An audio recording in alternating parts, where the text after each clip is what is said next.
Have you ever scrolled through your daily feed and felt like everything you see looks exactly the same? The same type of comments, the same type of posts, operating on an endless loop. It's a feeling that you're no longer talking to people, but to a system.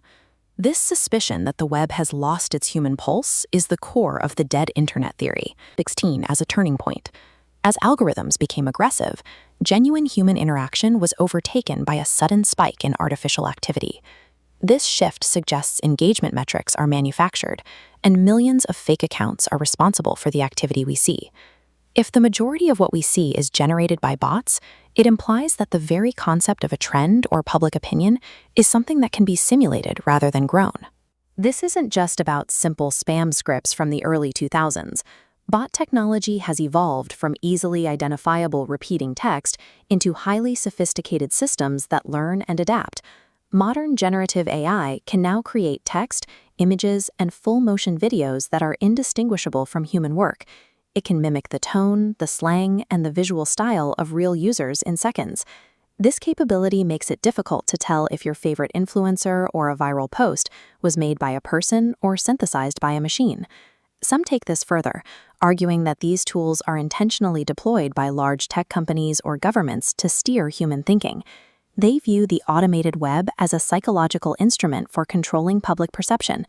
Even without a coordinated conspiracy, the existence of these generative tools means the technical requirements to mass-produce a digital reality are now met.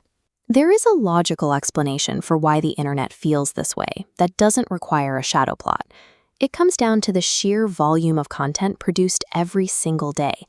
Platforms use algorithms as gatekeepers. Vast organic content enters this funnel, but only a tiny fraction passes through. Algorithms reward instant engagement, looping clickable content back to the top.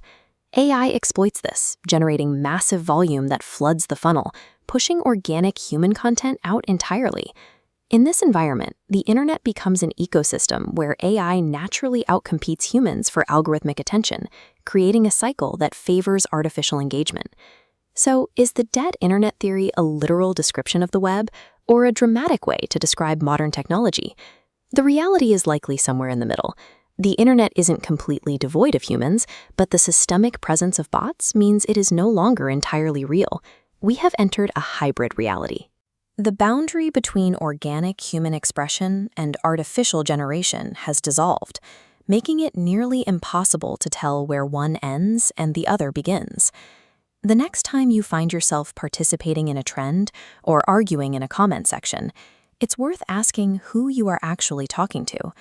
The question isn't just about the technology we use, it's about the interactions we value. You have to decide if you are connecting with another person or if you are simply part of an algorithmic illusion.